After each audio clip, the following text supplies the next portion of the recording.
Doubtnut पर आप पाएं कोटा के बेस्ट और टॉप टीचर्स जैसे NV sir, GB sir, Akanksha ma'am की फ्री वीडियो लेक्चर्स। आज ही डाउनलोड कीजिए Doubtnut app. Hello guys, so we were starting plant physiology, okay, and ये प्लांट फिजियोलॉजी का अपना नेक्स्ट चैप्टर है, that is plant growth and development. इससे पहले हमने स्टडी करा था transport in plants, photosynthesis, respiration, और अब ये है हमारा plant growth and development. Okay, तो बेसिकली देखो, ये भी बाकी चैप्टर्स की तरह इसके भी ऑलमोस्ट 2 क्वेश्चंस आते ही हैं।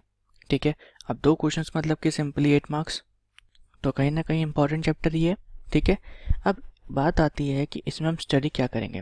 और चैप्टर स्टार्ट करने से पहले आपको एक चीज़ हम बता दें कि ये जो चैप्टर है अपना पूरा का पूरा ऑलमोस्ट थियोरेटिकल बेस पे है। ठीक है, इसमें कुछ समझने का ज़रूरत नहीं है, पूरा का पूरा मेमोरी बेस्ड है। कुछ एक्सपेरिमेंट्स हैं अपने जो हम देखेंगे प्लांट ग्रोथ रेगुलेटर्स के केस में, वरना बाकी का पूरा पोर्शन जो है इसके अंदर वो कैसा है, मेमोरी बेस्ड है। ओके, जैसे कि हमने देखो लास्ट टाइम देखा था फोटोसिंथेसिस रेस्पिरेशन में, जहाँ पे हमें साइकिल समझनी पड़ रही थी, इलेक्ट्रॉन ट्रांसपोर्ट जो सिस्टम था उसको समझना पड़ रहा था। लेकिन यहाँ पे ऐसा नहीं है। आप देखेंगे कि जो ग्रोथ वाला पोर्शन है यहाँ पे, ठीक है, टॉपिक नंबर 1, इसमें हम स्टडी करेंगे कि ग्रोथ बेसिकली होता क्या है। ओके, उसको मेज़र कैसे करते हैं, फिर ग्रोथ के कितने फेज़ होते हैं, तो ये सारी चीज़ें हम यहाँ पे स्टडी करेंगे। अब ये कुछ भी कॉम्प्लिकेटेड नहीं है, सिंपल से फॉर्मूलाज हैं यहाँ पे 2-3, और बेसिकली देखो उन फॉर्मूला से भी एग्जाम में तो कुछ क्वेश्चन आते हैं नहीं। ओके, फिर अपना नेक्स्ट डिफरेंशिएशन, डी डिफरेंशिएशन और री डिफरेंशिएशन क्या होता है। इन तीनों वर्ड्स की 3 सिंपल सी डेफिनेशन आएंगी। ठीक है, कभी कभी एग्जाम में इन तीनों से एक एक डेफिनेशन के बेसिस पे क्वेश्चन आ जाता है, लेकिन वो भी बहुत मुश्किल है। ठीक है, फिर डेवलपमेंट देखेंगे, ये भी हमारा एक छोटा सा टॉपिक है। इसके अंदर देखेंगे जो डेवलपमेंट होता है, यानी कि अपने जो जायगोट जैसे मान लो, ठीक है, वो डिफरेंट ऑर्गन्स बनाता है, कोई स्टेम बनाता है और शूट बनाता है, वो किसके बेसिस पे होता है। ठीक है, कि इन्वायरमेंटल फैक्टर्स जो होते हैं उसके बेसिस पे लीफ जो होती हैं डिफरेंट टाइप्स की होती हैं, तो वो सारी चीज़ें हम यहाँ पे देखेंगे। ओके, इम्पॉर्टेंट इस चैप्टर में क्या है, इम्पॉर्टेंट है अपना प्लांट ग्रोथ रेगुलेटर्स, ये बहुत इंपॉर्टेंट है। इसमें अपने 5 हार्मोन्स आएंगे, कौन कौन से, ऑक्सिन्स हो गया, गिबरेलिन हो गया, साइटोकाइन हो गया, इथाइलिन एंड एब्सिसिक एसिड। तो मेजॉरिटी ऑफ क्वेश्चन जो होते हैं इसी वाले टॉपिक में से आते हैं। यहाँ पे हम देखेंगे कि ये जो अपने हार्मोन्स हैं किसने डिस्कवर करे, किसने आइसोलेट करे, क्या इनके एक्सपेरिमेंट्स थे, बायोसे के बारे में देखेंगे। ठीक है, क्या इनका फंक्शन है और कैसे इनकी एप्लीकेशंस होती हैं, वो सारी चीज़ें हम यहाँ पे स्टडी करेंगे। ओके, और अपना बेसिकली सबसे इंपॉर्टेंट टॉपिक भी ये होगा। नेक्स्ट है फोटोपीरियोडिज्म। इसमें हम देखेंगे कि अपने जो डिफरेंट प्लांट्स होते हैं वो फ्लावर करते हैं डिफरेंट ड्यूरेशन ऑफ लाइट में। तो ये बहुत इजी सा टॉपिक है, एग्जाम में बेसिकली इस टाइप ऑफ प्लांट्स के एग्जाम्पल पूछ लेते हैं। ओके, लास्ट है अपना वर्नलाइजेशन। अब जैसे फोटो पीरियोडिज्म में तो क्या था कि वहाँ पे पर्टिकुलर ड्यूरेशन ऑफ लाइट चाहिए फॉर फ्लावरिंग। वर्नलाइजेशन में वो प्लांट्स होते हैं जिनको पर्टिकुलर कह सकते हैं टेम्परेचर चाहिए होता है, जो सिर्फ लो टेम्परेचर पे ही फ्लावरिंग कर। ओके, तो ये सारी चीज़ें हम यहाँ पे पढ़ेंगे। तो स्टार्ट करते हैं, इस चैप्टर को जल्दी से फिनिश करेंगे, क्योंकि देखो पहले ही मैंने बता दिया है थ्योरेटिकल बेस है, ज़्यादा कुछ समझने की ज़रूरत यहाँ पे नहीं पड़ेगी हमें। ओके, तो देखो यहाँ पे अपना इंट्रोडक्शन इंपॉर्टेंट नहीं था। ठीक है, बेसिकली वहाँ पे डिफरेंट टाइप ऑफ क्वेश्चंस के बारे में पूछा है कि ग्रोथ जो होती है वो कैसे होती है। ठीक है, कौन से फैक्टर्स जो होते हैं जो गवर्न करते हैं ग्रोथ को, तो वो सब है। ठीक है, और वो सब हम नीचे कवर ही कर लेंगे। तो स्टार्ट करते हैं हम यहाँ पे ग्रोथ से। तो ग्रोथ का डेफिनेशन के ऊपर एग्जाम में बहुत ही कम बारी लेकिन क्वेश्चन आ चुका है कि ग्रोथ का एक बहुत इंपॉर्टेंट सा डेफिनेशन यहाँ पे दे रखा है, और वो क्या है कि growth can be defined as irreversible permanent increase in size of an organ और इट्स पार्ट और even of an individual cell. ठीक है, तो ग्रोथ बेसिकली क्या होता है कि जब परमानेंट इंक्रीज हो जाए किसके अंदर, किसी भी ऑर्गन के साइज में, ठीक है, पार्ट्स के अंदर या सेल के अंदर, तो अपना ग्रोथ होता है। ठीक है, ये क्या है, मोस्ट फंडामेंटल और conspicuous. Conspicuous means noticeable character. ठीक है, ग्रोथ में आपको पता है कि जैसे किसी की हाइट इंक्रीज कर रही है, कोई प्लांट है अपना, उसकी हाइट इंक्रीज कर रही है या उसका गर्थ इंक्रीज कर रहा है, तो उसको आप नोटिस कर सकते हैं, देख सकते हैं। ठीक है, तो क्या है, फंडामेंटल एंड कॉन्स्पिकुअस करेक्टर है लिविंग बीइंग का। फिर इसमें क्या बोला है कि ग्रोथ जो होती है अपनी इस मेटाबॉलिक प्रोसेस। ठीक है, यहाँ पे क्या होता है, एनाबॉलिज्म होता है। अब देखो एनाबॉलिज्म क्या है कि हमने लास्ट चैप्टर यानी कि अपना रेस्पिरेशन में भी पढ़ा था एम्फिबॉलिक पाथवे, तो वहाँ पे भी ये वर्ड आया था एनाबॉलिक। ठीक है, तो बेसिकली जब फॉर्मेशन होता है सेल के अंदर किसका, सब्सटेंसेस का, फ्रॉम 2 स्मॉलर सब्सटेंसेस, और वी कैन से जैसे कि मान लो अपने को फैटी एसिड्स बनानी है। ठीक है, तो फैटी एसिड जो होती है अपनी किससे बनती है, एसिटाइल कोएंजाइम ए से। तो जब बहुत सारे एसिटाइल कोएंजाइम में मिलकर फैटी एसिड बना दें उसको हम क्या कह देते हैं, एनाबॉलिक। अब वही फैटी एसिड्स ब्रेक कर जाए तो उसको हम क्या कह देंगे, कैटाबॉलिक। या प्रोटीन्स का एग्जाम्पल ले लो। अब प्रोटीन्स जो है ये किससे बनती है, अपनी अमीनो एसिड से। ओके, तो जब अमीनो एसिड्स मिलकर के क्या बनाती हैं, प्रोटीन्स बनाती हैं, तो उस प्रोसेस को हम क्या कह देते हैं, एनाबॉलिज्म, और वी कैन से एनाबॉलिक। लेकिन जब यही प्रोटीन्स ब्रेक करके अमीनो एसिड्स बनाएंगे तो उसको हम क्या कह देंगे, कैटाबॉलिक। तो ग्रोथ में भी ऐसे ही होता है, सेल के अंदर बहुत सारी चीज़ें बनती है, बहुत सारी चीज़ें ब्रेक करती हैं, और ये सब किसकी प्रेजेंस में होता है या किसके एक्सपेंस पे होता है, एनर्जी के एक्सपेंस पे होता है। और ये सारी एनर्जी कहाँ से आ रही है, रेस्पिरेशन से आ रही है। कौन सी एनर्जी है ये, अपना एटीपी। और एटीपी का फुल फॉर्म क्या होता है, एडिनोसाइन ट्राइफॉस्फेट। ठीक है, नेक्स्ट इन्होंने हमें दे रखा है क्या, एग्जाम्पल, जैसे कि expansion of leaf is growth. Okay, और we can say increase in height and growth, increase in girth is growth. अब ये क्या कह रहा है कि how would you describe the swelling of piece of wood when placed in water. अब देखो ये भी हमें समझने की दिक्कत नहीं होगी, क्यों, क्योंकि हमने ट्रांसपोर्टिंग प्लांट्स भी पढ़ा था। ठीक है, तो उसमें आप देख भी सकते हैं जो वुड स्वेल करती है इट बिकॉज ऑफ इम्बिबिशन, और we can say osmosis. Imbibition क्या है, अपना एक टाइप ऑफ ऑस्मोसिस है।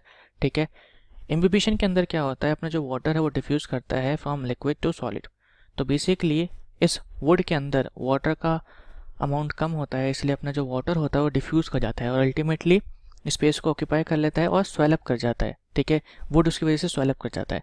तो बेसिकली ये ग्रोथ नहीं है, ये क्या है, टेम्परेरी चेंज इन मास है। अब जब वापस से वाटर बाहर आ जाएगा, ठीक है, मान लो कि बहुत ज़्यादा गर्मी पड़ गई है, तो उस वुड से क्या होगा, अपना वाटर इवेपोरेट कर जाएगा। ठीक है, या उस वुड को आप पानी से निकाल के बाहर रख दो और गर्मी में रख दो तो वो वाटर सारा इवेपोरेट हो जाएगा और वुड जो है अपनी उसमें नॉर्मल डिक्रीज हो जाएगा। ठीक है, लेकिन ग्रोथ की डेफिनेशन में क्या है, परमानेंट इंक्रीज इन साइज, और इस वुड का साइज परमानेंटली इंक्रीज नहीं कर रहा। दैट मीन्स कि इसको हम ग्रोथ नहीं कह सकते। सिंपल। अब देखो आगे बढ़ने से पहले बस एक लास्ट चीज़ हम यहाँ पे बता दें कि जब ग्रोथ होती है तो हमारा हमेशा क्या, रेट ऑफ एनाबॉलिज्म, और we can say rate of formation of things cell के अंदर हमेशा ज़्यादा होता है कंपेयर टू कैटाबॉलिज्म। तो ब्रेकडाउन कम होता है ड्यूरिंग ग्रोथ, फॉर्मेशन ज़्यादा होता है। एग्ज़ाम में पूछा जा सकता है। ठीक है, जैसे कि आपको बोल देंगे ड्यूरिंग ग्रोथ, ठीक है, फिर नीचे ऑप्शन दे देंगे रेट ऑफ मेटाबॉलिज्म हायर, फिर लोअर, ठीक है, फिर इक्वल करके नन ऑफ द अबव। तो इसमें आंसर क्या होगा अपना, rate of anabolism is higher. ठीक है, अब नेक्स्ट टॉपिक पे आते हैं। यहाँ पे क्या दे रखा है कि अपने जो प्लांट की ग्रोथ है वो कैसी है, इनडिटर्मिनेट है, और वी कैन से अनलिमिटेड है। तो अब बात आती है कि भैया ऐसा है क्यों। ओके, तो अब यहाँ पे इसको स्टडी करते हैं। प्लांट की ग्रोथ ये कह रहा है यूनिक है बिकॉज प्लांट जो होता है रिटेन करता है capacity for unlimited growth throughout their life. अब ये क्यों होता है, due to presence of meristem at certain location in their body. अब हमने स्टडी करा था मेरिस्टम्स के बारे में, कौन से चैप्टर में, एनाटॉमी ऑफ फ्लावरिंग प्लांट्स। तो वहाँ पे हमने क्या देखा था, different type of meristem, root apical meristem थी, शूट टिपिकल मेरिस्टम थी, और शूट में भी डिफरेंट टाइप, एपिकल हो गया, इंटरकैलरी हो गया, लेटरल मेरिस्टम हो गया। हमने क्या देखा कि वो जो सेल्स थे, ठीक है, वो हमेशा डिवाइड करते रहते थे एंड सेल्फ परपेचुएट। अब परपेचुएट का मतलब क्या होता है, खुद को अलाइव रखते थे।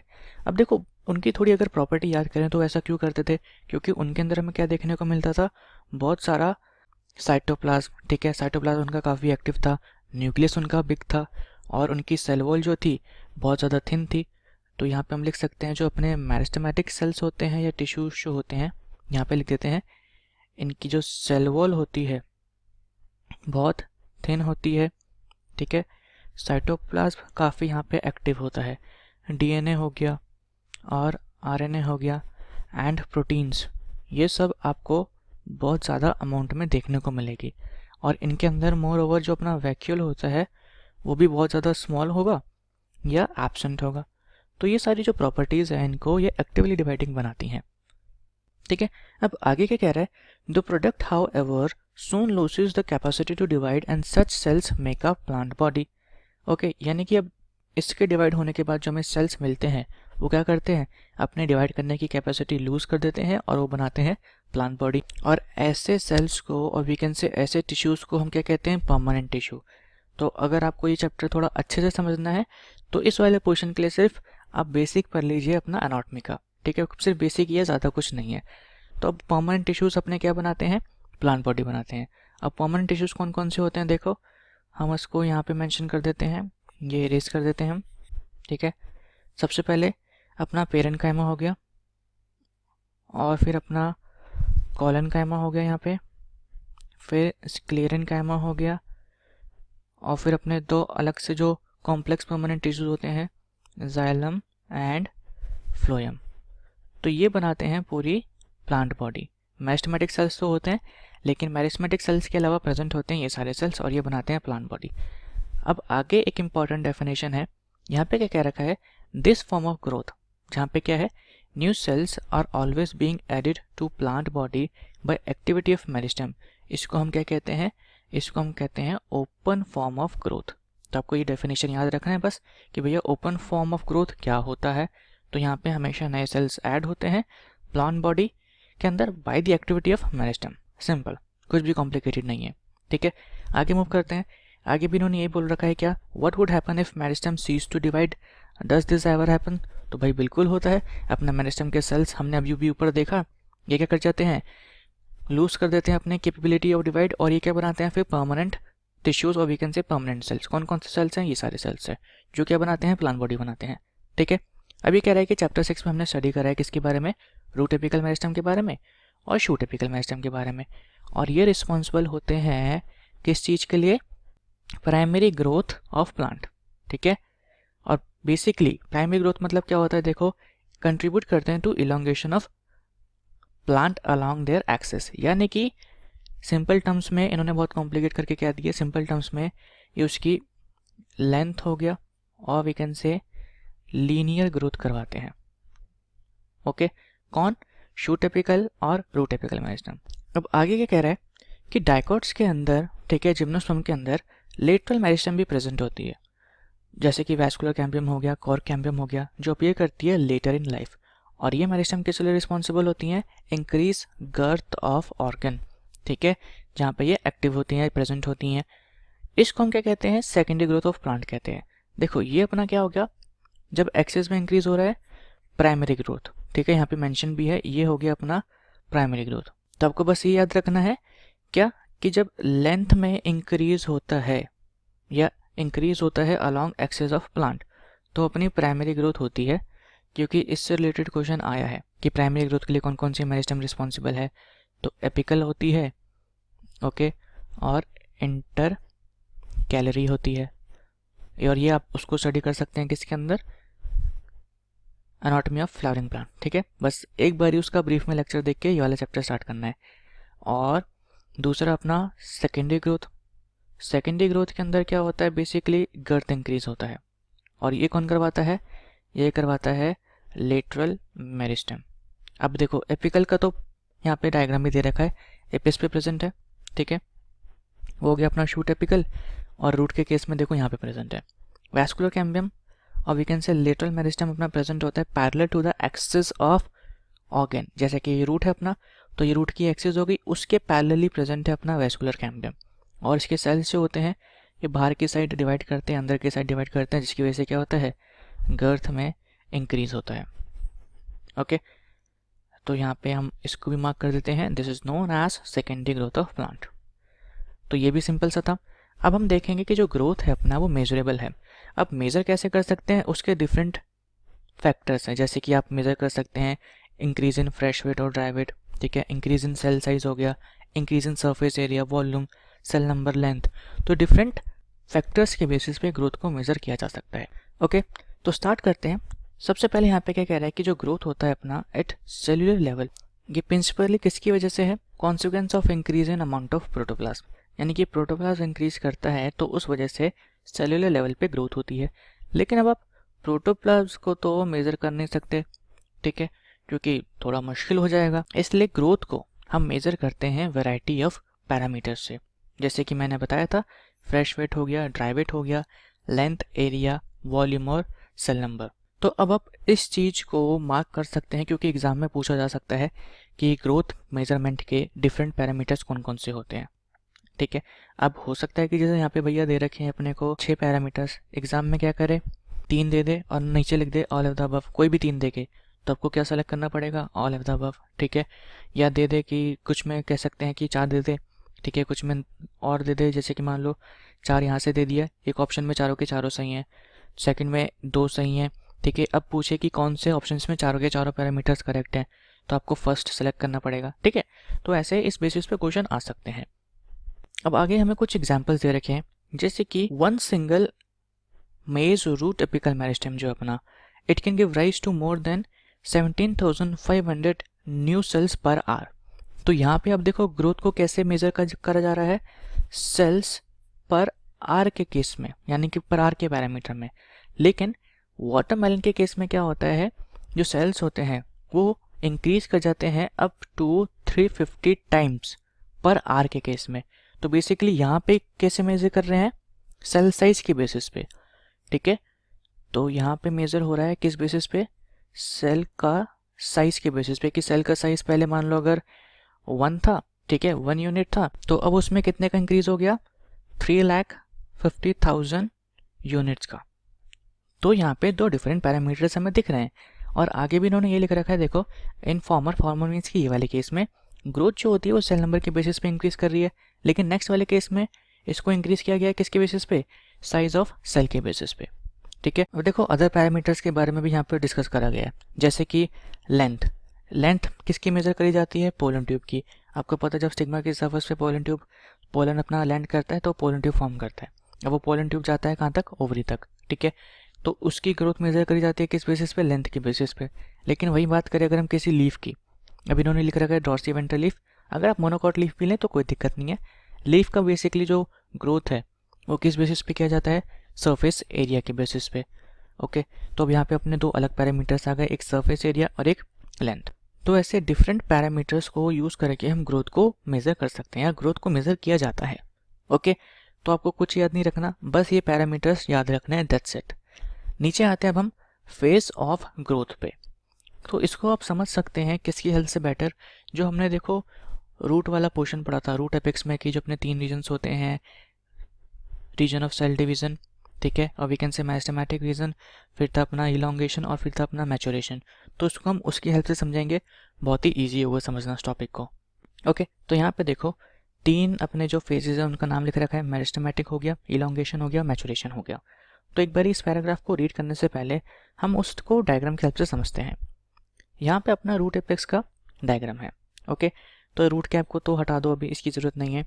तो सबसे नीचे प्रेजेंट होता है अपना रीजन ऑफ मेरिस्टेमेटिक एक्टिविटी और we can say meristematic region, ठीक है।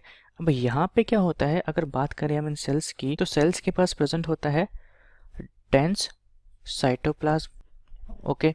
और क्या क्या है यहाँ पे फंक्शंस, लार्ज न्यूक्लियस, और ये सारी चीज़ें मैंने आपको पहले भी बताई थी जब हम वो स्टडी कर रहे थे, क्या कि अपना जो मेरिस्टेमेटिक टिश्यू होता है वो क्या बनाता है, परमानेंट टिश्यू बनाता है। तो भी मैंने आपको थोड़ी देर पहले जस्ट मेरिस्टेमेटिक टिश्यू की प्रॉपर्टी बताई थी। तो ये सारी वही प्रॉपर्टीज़ हैं, ठीक है। अब इनका रेस्पिरेशन रेट बहुत हाई होता है, क्यों, क्योंकि ये मेटाबॉलिकली बहुत एक्टिव होते हैं, मेटाबॉलिकली ये एक्टिव होते हैं, और इनको हमेशा, और वी कैन से कॉन्टिन्यूस इसमें डिवीजन हो रहे होते हैं। लास्ट पॉइंट इसमें क्या है कि इनकी जो सेल वॉल होती है वो प्राइमरी होती है। प्राइमरी का मतलब कि बहुत ज़्यादा थिन होती है, कोई इस पर सेकेंडरी डिपोजिशन नहीं होता सेल्यूलोज का, ठीक है, या लिग्निन का। और हमें यहाँ पे देखने को मिलते हैं बहुत सारे प्लाज्मोडेस्माटल कनेक्शंस, ठीक है, और we can say cytoplasmic connections between cells. तो ये हो गया अपना फर्स्ट फेज मेरिस्टेमेटिक। यहाँ पे सेल क्या कर रहे हैं, डिवाइड कर रहे हैं, बस डिवाइड कर रहे हैं। अभी डिवीजन वाला फेज चल रहा है। अब रीजन ऑफ इलोंगेशन में हम क्या देखेंगे, या कह सकते हैं इलोंगेशन वाले फेज में हम क्या देखेंगे कि जो सेल्स यहाँ से डिवाइड होकर ऊपर आ रहे हैं, यहाँ पे जो सेल्स डिवाइड हो रहे हैं, इनके अंदर होगा वैक्यूलाइजेशन, ठीक है। अभी छोटे छोटे सेल्स हैं, अब इनके अंदर वैक्यूलाइजेशन होगा, क्यों, क्योंकि यहाँ पे जो सेल्स हैं इनके अंदर वैक्यूल जो है वो कैसे हैं, आइदर बहुत ज़्यादा स्मॉल है, ठीक है, और एब्सेंट ही है। मोस्ट ऑफ द केसेस में वो एब्सेंट ही होते हैं, स्मॉल भी नहीं होते। तो जो ये वैक्यूल है यहाँ पे डेवलप करना स्टार्ट करेगा, जिसकी वजह से सेल का एनलार्जमेंट होगा, ठीक है। तो अब हम यहाँ पे सिर्फ बात करते हैं रीजन ऑफ इलोंगेशन वाले सेल्स की, और वी कैन से इलोंगेशन वाले फेस की। इसको आई गेस हम इरेज कर दें, ये आपने नोट कर लिया होगा, ओके। अब देखो सबसे पहली बात क्या कह सकते हैं अपने हम, कि जो सेल्स प्रेजेंट होते हैं नेक्स्ट टू मेरिस्टेमेटिक फेज, और we can say meristematic cells, they represent क्या, इलोंगेशन फेज। ठीक है, अब यहाँ पे क्या क्या होता है कि वैक्यूलाइजेशन, सबसे इम्पोर्टेंट प्रोसेस ये होता है अपना वैक्यूलाइजेशन, यानी कि वैक्यूल जो होते हैं अपने सेल्स के अंदर वो डेवलप करते हैं, उनका जो साइज़ होता है वो इंक्रीज करता है, जिसकी वजह से सेल्स जो होते हैं अपने एनलार्ज करते हैं। दूसरा यहाँ पे होता है न्यू सेल वॉल का डिपोजिशन। अभी हमने क्या स्टडी करा था कि भैया प्राइमरी सेल वॉल है उनकी, ठीक है, बहुत ज़्यादा थिन होती है, तो यहाँ पे सेल वॉल डिपोजिशन स्टार्ट होता है, नई सेल वॉल डिपॉजिट होती है, जिसकी वजह से अल्टीमेटली जो सेल है उनकी सेल वॉल कैसी हो जाएगी कंपेयर टू मेरिस्टेमेटिक सेल्स, ठीक हो जाएगी। ठीक है, अब क्योंकि वैक्यूलेशन हो रहा है यानी कि वैक्यूल्स डेवलप कर रहे हैं, तो हमने बताया था एनलार्जमेंट होगा और वी कैन से सेल का साइज जो है वो क्या करेगा, इंक्रीज करेगा। तो हमें यहाँ पे ये 3 बेसिक चीज़ें देखने को मिलती हैं। अब अपना लास्ट फेज और we can say maturation phase. इस फेज में क्या होगा कि जो अपने इलोंगेशन वाले सेल्स थे, अब उसमें 2 तरह का डिफ्रेंशिएशन होगा। Differentiation basically we can say simply changes होंगे। ठीक है, क्या, अब वो अटेन कर लेगा पर्टिकुलर शेप, साइज और इंटरनल कॉन्स्टिट्यूशन, जिसकी वजह से आप उसको क्लासीफाई कर पाएंगे कि भैया ये कौन सा सेल्स है, पेरेन्काइमा है, कोलेनकाइमा है या स्क्लेरेन्काइमा है। दूसरा अटेन कर लेगा क्या, पर्टिकुलर फंक्शन, जैसे कि इसको वाटर अब्जॉर्ब करना है, फूड स्टोर करना है, क्या करना है। ठीक है, तो अब हम पढ़ेंगे अपना मैच्योरेशन फेज के बारे में, इसको हम यहाँ से हटा देते हैं। ठीक है, तो यहाँ पे जैसे कि हमने बताया सेल्स जो होते हैं उसके अंदर 2 टाइप ऑफ डिफ्रेंशिएशन होता है, एक है अपना स्ट्रक्चरल डिफ्रेंशिएशन और दूसरा है अपना फिजियोलॉजिकल डिफ्रेंशिएशन। तो यहाँ पे क्या होता है, अपना जो सेल है वो अटेन करता है पर्टिकुलर शेप, साइज, ठीक है, एंड इंटरनल कॉन्स्टिट्यूशन। ठीक है, फिजियोलॉजिकल डिफ्रेंशिएशन में क्या होता है, यहाँ पे अटेन कर लेगा पर्टिकुलर फंक्शन। तो बेसिकली हम क्या कह सकते हैं कि ड्यूरिंग दिस होल 3 फेसेस अपना जो मेरिस्टेमेटिक सेल था फाइनली चेंज हो चुका है किसके अंदर, एक परमानेंट सेल के अंदर। क्यों, क्योंकि अब इसके पास क्या आ चुका है, particular shape, size, internal constitution and function, और यही अपने कैरेक्टरिस्टिक होते हैं किसके, परमानेंट टिश्यू के। यानी कि अब यहाँ पे पेरेन्काइमा हो गया, कोलेनकाइमा, स्क्लेरेन्काइमा, ठीक है, जाइलम एंड फ्लोएम आपको देखने को मिलेंगे। और जो सेल्स होते हैं इस फेज के, यहाँ पे सेल वॉल्स जो होती हैं उसके अंदर मैक्सिमम थिकनिंग मिलेगी क्योंकि बेसिकली अच्छे से डेवलप कर चुके हैं। ठीक है, साथ ही साथ प्रोटोप्लाज्मिक मॉडिफिकेशन भी सबसे ज़्यादा इन्हीं सेल्स के अंदर होगी। प्रोटोप्लाज्मिक मॉडिफिकेशन मतलब कि जो भी फीचर्स जैसे कि हमने बात करी, अब इन्होंने पर्टिकुलर फंक्शन अटेन कर लिया है, ठीक है, तो स्टोरेज का काम होगा, तो इसके अकॉर्डिंग इनके प्रोटोप्लाज्म के अंदर आपको देखने को मिलेंगे ज़्यादा वैक्यूल्स वगैरह। ठीक है, अगर कुछ और काम होगा जैसे कि डाइजेशन का काम है, ठीक है, तो इसके अंदर एंजाइम्स मिलेगी प्रोटोप्लाज्म के अंदर। अगर ट्रांसपोर्टेशन का काम है जैसे कि जाइलम हो गया, ठीक है, तो उसके अंदर तो बेसिकली प्रोटोप्लाज्म बहुत ही कम होता है मैच्योरिटी में, तो प्रोटोप्लाज्म वहाँ पे होगा ही नहीं, उनके बेसिकली अंदर ल्यूमिनी देखने को मिलेगा। तो जो इतना प्रोटोप्लाज्म मॉडिफाइड होना है अकॉर्डिंग टू सेल नीड्स वो सब यहाँ पे मॉडिफाइड हो जाता है। ठीक है, अब आते हैं हम वापस एनसीईआरटी पे। तो यहाँ पे देखो जो हमने स्टडी करा है उसको यहाँ पे मेंशन कर रखा है इन लोगों ने, तो उसका ब्रीफ में हम यहाँ पे एक बारी रीडिंग कर लेते हैं। क्या पढ़ा था हमने सबसे पहले कि रूट एपेक्स का अगर हम डायग्राम देखें जो कि हमने देख लिया, ठीक है, तो सबसे पहले आएगा कि अपना मेरिस्टेमेटिक फेज आएगा। यहाँ पे जो सेल्स होते हैं वो कैसे होते हैं, रिच होते हैं इन प्रोटोप्लाज्म, लार्ज कॉन्स्पिकुअस न्यूक्लियाई होता है, ठीक है, और सेल वॉल जो होती है उनका प्राइमरी नेचर होता है cellulose with abundant plasmodesmatal connections, ये हमने बता दिया। अब इसके बाद अपना जो नेक्स्ट फेज होता है यानी नेक्स्ट जोन जो होता है वो रिप्रेजेंट करता है क्या, अपना फेज ऑफ इलोंगेशन। ठीक है, और यहाँ पे क्या होता है, increase vacuolation, cell enlargement and new cell wall deposition. ठीक है, अब फर्दर जब हम इससे मूव करते हैं ऊपर की साइड तो हमें मिलता है क्या, फेज ऑफ मैच्योरेशन। ठीक है, और इस जोन के जो सेल्स होते हैं वहाँ पे मैक्सिमम हमें क्या देखने को मिलेगी, वॉल थिकनिंग और प्रोटोप्लाज्मिक मॉडिफिकेशन। तो यहाँ पे अपना कंप्लीट होता है phase of growth. Next videos में हम देखेंगे क्या, growth rates, conditions for growth, और उसके बाद हम स्टडी करेंगे डिफरेंशिएशन, डी डिफरेंशिएशन। ठीक है, तो वो भी इंपॉर्टेंट है, तो उस चीज़ को समझेंगे। यहाँ पे अपना वीडियो होता है finish. Thank you so much.